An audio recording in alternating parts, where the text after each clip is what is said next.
Hallo, willkommen beim 1000 Bäcker Report. Heute mit dem Thema das explosive Potenzial von Top Penny Gold- und Silberaktien.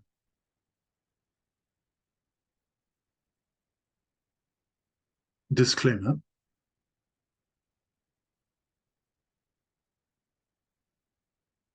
Das explosive Potenzial von Top Penny Gold- und Silberaktien. Sehen Sie hier, was mit Goldaktien plötzlich passieren kann. Also aufgrund einer neuen Schuldenregelung vor einem US-Gericht hat diese venezuelische Goldaktie massiv an Momentum gewonnen. Ist natürlich könnte natürlich einer der seltenen Sonderfälle sein, aber bei einer dauerhaften Etablierung von Gold über 2000 $ und einer Silbermark über 42 dürften wir diese Art von Kursbewegung bei vielen Gold- und Silberaktien erleben. Das ist natürlich das, was wir hoffen, in der Masse bei Goldaktien früher oder später passiert. Und wir haben mehrere derartige Ausbrüche zu verzeichnen. Anderen kennen Sie auch. Das ist die ehemalige Westminster-Ressource, die sich sehr gut von wenigen Cent entwickelt hat. Und eben auch dieses Unternehmen, weil mit einmal tritt sie eben doch ein, die Veränderung in der Konstellation. Und wenn jetzt sich Gold über 2000 etabliert und allgemein der Run auf Gold und Silber größer wird, kann es eben bei diesen extrem unterbewerteten Penny-Gold-Aktien zu diesen Bewegungen geben. Sehen Sie sich das an. Ich habe hier am August letzten Jahres über diese Goldaktie aus Venezuela ein Video gemacht und da war sie noch ungefähr bei 5 Cent und jetzt ist sie halt bei 40 Cent. Ich hoffe natürlich, dass sie noch in den Bereich irgendwo von 1 bis 3 $ geht und dann würde ich die sozusagen abstoßen. Ist natürlich, das Ganze ist hochspekulativ, aber ab und zu erwischt man doch mal die richtige Goldaktie und ist das Schöne in einem wirklichen Gold-Bullenmarkt bedeutet eben, dass viele dieser typischen Aktien dann eine derartige Kursbewegung hinlegen könnten. Ja, hier noch ein angehender Silberproduzent aus Mexiko, also mit extrem vielen Ressourcen. Es ist ein Explorationsunternehmen, das nach hochgradigen Silbervorkommen sucht. Das Unternehmen erkundet das San Diego-Projekt im mexikanischen Bundesstaat Durango. Das Projekt beherbergt derzeit über 200 Millionen Unzen Silber, 90 Gramm pro Tonne. Das Unternehmen geht außerdem davon aus, dass es potenziell weitere 20 bis 50 Millionen Tonnen mit einem Gehalt von 100 bis 150 Gramm pro Tonne gibt. Also insgesamt 70 bis 265 Millionen Unzen mehr. Das San Diego-Grundstück befindet sich im produktiven Bergbaugebiet Valladena. Das Bergbaugebiet Valladena beherbergt Calcitadern mit assoziierter Silber, Blei, Zink, Gold und Kupfermineralisierung, was typisch für die polymetrischen Vorkommen im Norden Mexiko ist. Eric Sprott und First Majestic sind auch jeweils mit 10% beteiligt. Ja, das ist ein ziemlich extremer Fall einer der doch relativ seltenen Silberaktien mit extrem großen Ressourcen. Ähm, Meiner Meinung nach sehr interessantes Unternehmen, hat hoffentlich jetzt seinen Boden gefunden. Die Beteiligung von Eric Sprott und First Majestic ist natürlich interessant. Und in einem wirklichen Silberboom könnte denn so ein Typus Aktie der große Gewinner sein. Ja, sie liegt, wie gesagt, im Durango-Staat, sage ich mal, so in der Nordmitte von Mexiko. Wie immer ist es natürlich keine Kaufempfehlung, aber es ist einfach mal wieder, zeige ich Ihnen, dass es noch extreme Werte für wirklich sehr wenig Geld draußen gibt. Ja, Gold steigt analog der 1970er von 2000 $ auf 8500 $.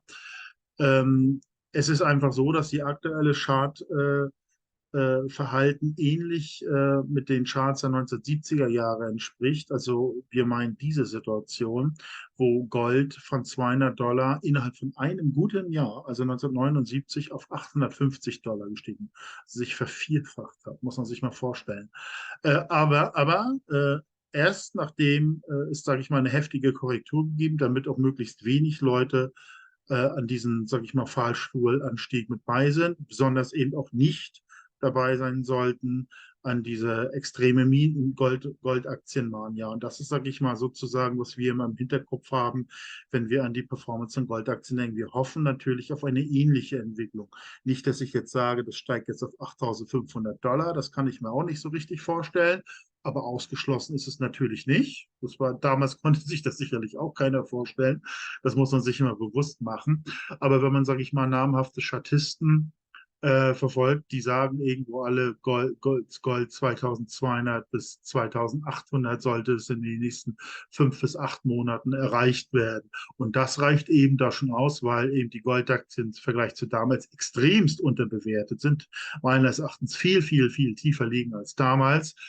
Ist es sogar denkbar, selbst bei diesem geringen Anstieg von Gold und Silber in Anführungsstrichen, ist vielleicht einen Ansätzen ähnliche Performance bei Goldaktien gibt. Das ist das Interessante. Ja, also insgesamt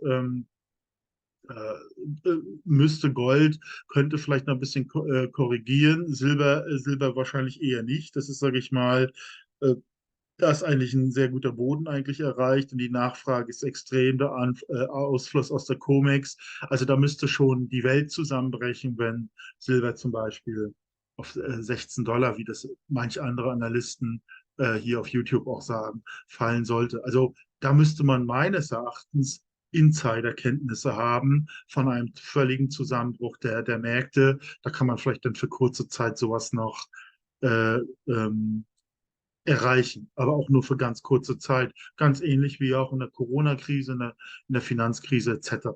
Aber ich denke das nicht. Denn für einen großen Aktiencrash aus meiner Sicht, den gibt es mehr oder weniger nur alle 7 Jahre. Da sind wir eigentlich noch nicht. Ich denke mal, das muss sich irgendwie noch mal aufblähen und dann haben wir eine hohe Fallhöhe und dann implodiert das. Das passiert vielleicht, aber das weiß man nicht, nach diesem Goldaktienanstieg in den nächsten 5 bis 8 Monaten. Da könnte es dann vielleicht nochmal gehen, die allgemeinen Börsen gehen noch etwas mit hoch oder erreichen wirklich sogar ein neues Top und dann implodiert es noch, um wahrscheinlich dann auch indirekt den Anstieg von Gold und Silber dann noch immer mal zu stoppen. Aber das ist absolute Spekulation. Ich würde sagen, die Fallhöhe bei Silber ist nicht hoch. Da müssen extreme Ereignisse eintreten. Und da müsste man Insider-Informationen haben, um zum Beispiel ein Prognoseziel von 16 jetzt herauszugeben können. Woher wissen die das? Die Mittel stehen meines Erachtens nicht mehr zur Verfügung, um das ohne weiteres dahin zu. Ja, welche Finanzereignisse liegen vor uns? Wie ich gesagt habe, vermutlich der moderate Anstieg von Gold und Silber. Also Gold, wie gesagt, Richtung 2500, Silber Richtung 40 bis 50. Das hat in der Vergangenheit, diese Anstiege um 20-30% bei Gold, haben zu extremen Anstiegen bei Penny-Gold-Aktien geführt. Deswegen sind wir in den Sektor investiert. Hier zum Beispiel 2016 ging es ja von 1050 $ auf 1360 $ in einem halben Jahr, also um 30%. Das ist eine schöne Performance. Aber vergleichen Sie das mit manch einer Goldaktie, die hier eben von 40 Cent auf 41 $ gestiegen ist. Das sind 10.000%. Das heißt, damals ist diese Aktie hat sich 350 Mal besser entwickelt als Gold. Und ich sage nicht, dass sie 350 Mal gestiegen ist, sondern 350 Mal besser als Gold. Wenn man das runterrechnet, also hätte zu diesem Tiefpunkt eine Unze Gold investiert und dann diese Aktie gekauft und dann nach einem halben Jahr wieder verkauft, dann käme man ungefähr, wie gesagt, das ist eine ganz theoretische Betrachtung, also für eine Unze hätte man Gold hätte man im Januar 2016 2625 Goldaktien bekommen. Diese 2625 Goldaktien hätte man im Juli 2016 für sage und schreibe über 100.000 $ verkaufen können. Das wären dann roundabout 79 Unzen Gold gewesen. Aus einer Unze macht man 79 Unzen innerhalb vom halben Jahr. Das nenne ich Nutzung der Goldaktienrallye. Und ähnliches schwebt uns ja auch in Zukunft bevor. Deswegen versuchen wir ja auch über diesen tiefen Werten zu bleiben, hoffen, dass es eine derartige Rallye gibt und auch in Ansätzen eine derartige Performance geben. Hier noch ein anderes Beispiel aus dem Goldaktienbullenmarkt von 2020. Das war ja das Corona-Tief und auch ging es ja auch im halben Jahr für diese Aktie von 2 Cent auf fast 40 Cent hoch. Das heißt, 2000% gestiegen und Gold auch eigentlich nur um irgendwo 20% oder 25%. Das heißt, diese Aktie war auch, sage und schreibe, 100-mal besser als der Basismarkt eine Goldaktie. Und das ist einfach das Interessante an Goldaktien. Und wenn man eben in der Lage ist, das durchzusitzen, nachzukaufen, man wird es nie teilen können, so ein Tiefpunkt wie hier. Ich wünschte, man könnte es. Wichtig ist, dass man vielleicht noch einige Ressourcen hat. Das ist natürlich schwierig, wenn das sozusagen runtergedrückt wird. Das ist nicht leicht, überhaupt keine Frage. Aber wenn dann solche Eruption kommt, dann sind eben auch solche Maximierungen hier in kurzer Zeit möglich. Und darauf bereiten wir uns vor. Wir denken, dass mehr oder weniger bei verschiedenen Typussen von Goldaktien ein derartiger Anstieg bevorsteht.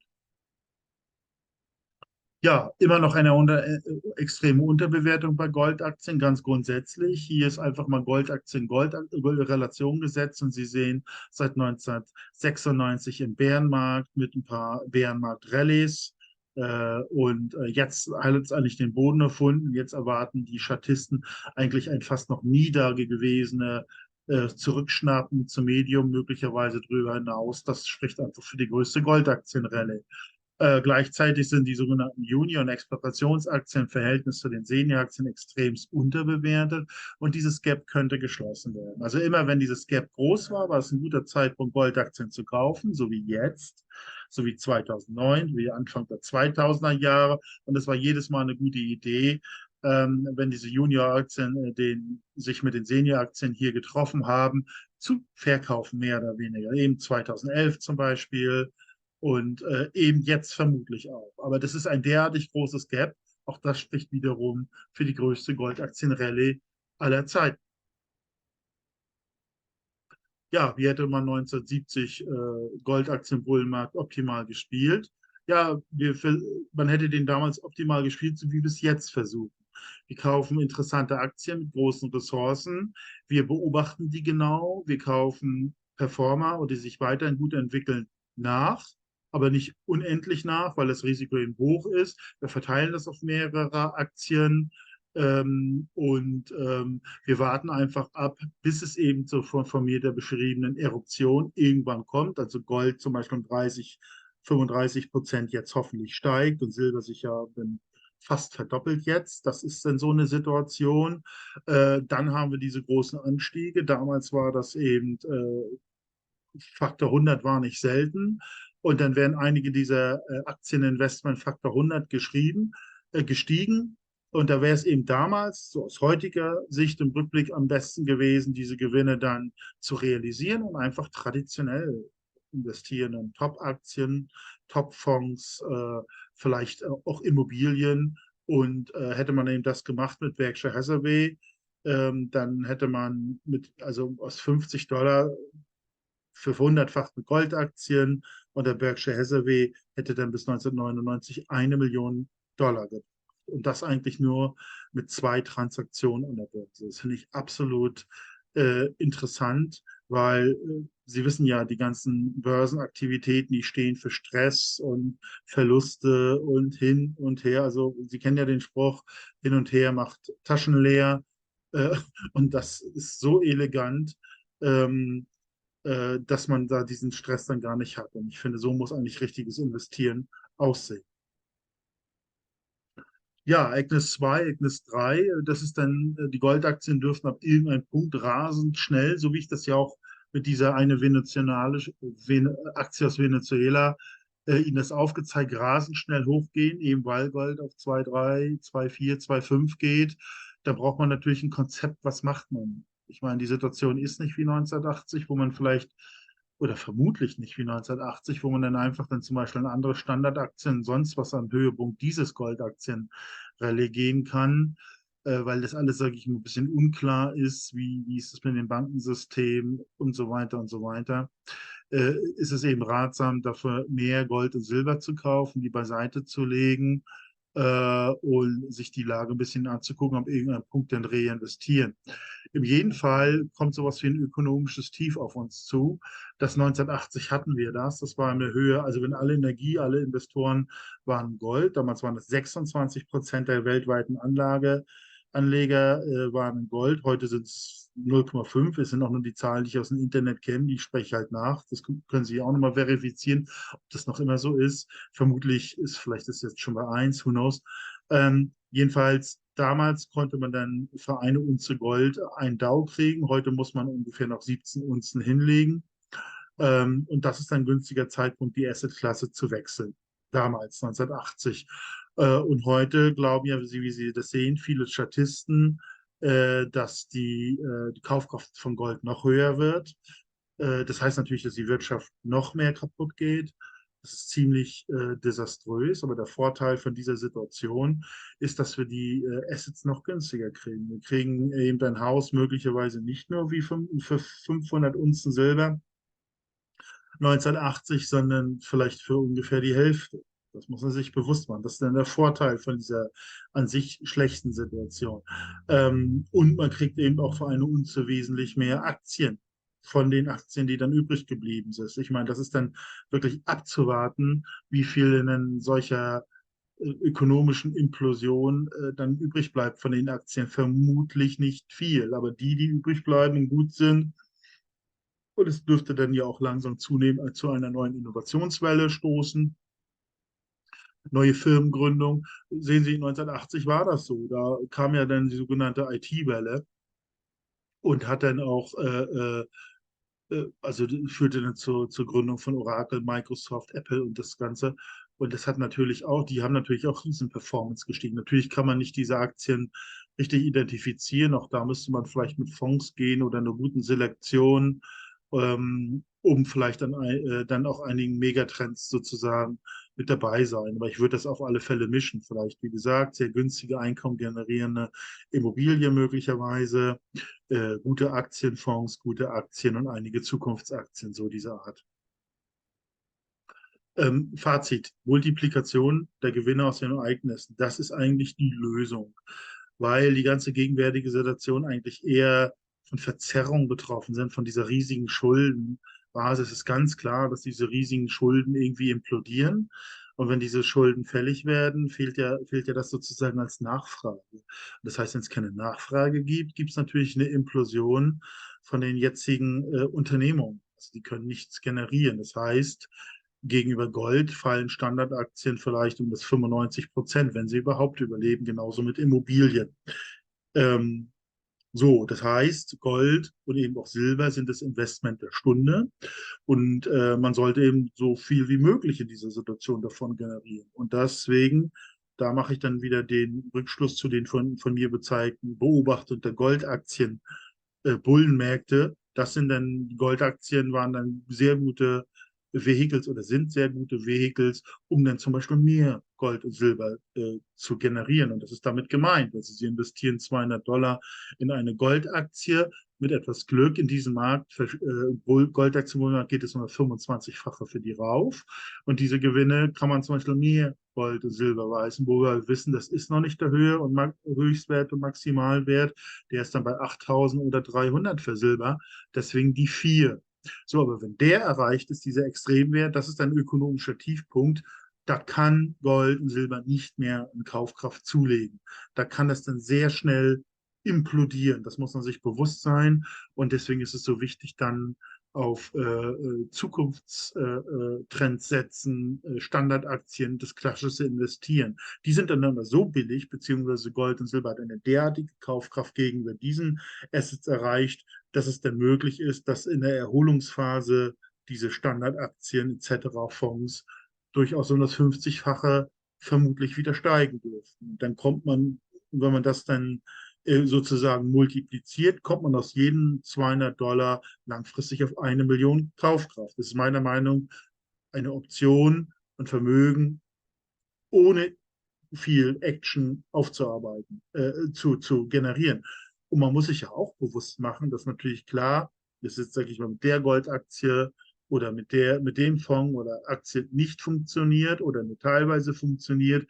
Ich kann aber noch 100 andere Ereignisketten und Goldaktien aufsetzen, wobei die auch völlig anders sein können. Sie brauchen zum Beispiel gar nicht in Gold und Silber investieren, sie lassen einfach Silber liegen, weil sie ja wissen, früher oder später wird es mal einen Spitzenwert von $300 erreichen. Sie wissen aber, dass es irgendwie reinvestiert werden muss. Sie könnten zum Beispiel das Silber dann auch ein sogenanntes technisches Metall haben, möglicherweise, nur als Beispiel, möglicherweise ist dann Platin billig, weil es über die Ökonomie zusammengebrochen wird. Und Platin reagiert dann eben besonders gut oder andere technologische Metalle. Ich will mich da keineswegs festlegen. Da habe ich nicht so, da habe ich eigentlich kein Wissen zu. Ähm, also ich will sagen, da sind viele Variationen möglich. Ne? Das kann eben auch ein Haus sein oder sogar historische Münzen auch denkbar. Oder auch Antiquitäten, die billig bin. In Krisenzeiten konnte man Antiquitäten unheimlich billig kaufen. Also das meinen wir mit Ereignisketten. Ne? Also immer das, was jetzt unheimlich billig ist, wie Goldaktien kaufen und dann die Assetklasse wechseln und dann eigentlich durch ab und zu mal neu justieren und viele von diesen Ereignisketten aufketten, sich sozusagen automatisch und bequem diesem Vermögen anzunähern. Ja, 1000-Becker-Report. Wir versuchen diese Aktien zu identifizieren, zu ordnen nach moderaten, hohen und sehr hohen Risiko. Exit-Strategie haben wir auch entwickelt. Wir rechnen den Potenzialfaktor, Anzahl der Unzen, Grad des Goldes, wie Sie gesehen haben. Ähm, ja, Einlagerung von Gold und Silber. Das Unternehmen ist zu jeder Zeit an Gold und Silber gekommen, wenn gerade die Händler durchaus Probleme haben, was es Schlangen gab. Es ist relativ günstig. Eine Überweisung schon ist im Zollfreilager in der Schweiz gut geschrieben. Genauso leicht ist auch eben der Verkauf. Ja, ich bedanke mich für die Aufmerksamkeit. Würde Sie bitten, meinen Kanal zu abonnieren, wenn Ihnen der Inhalt soweit gefallen hat. Vielleicht auch ein Like zu geben. Das würde dem YouTube-Algorithmus auf die Sprünge helfen. Immer vielen Dank für die Aufmerksamkeit und bis zum nächsten Mal.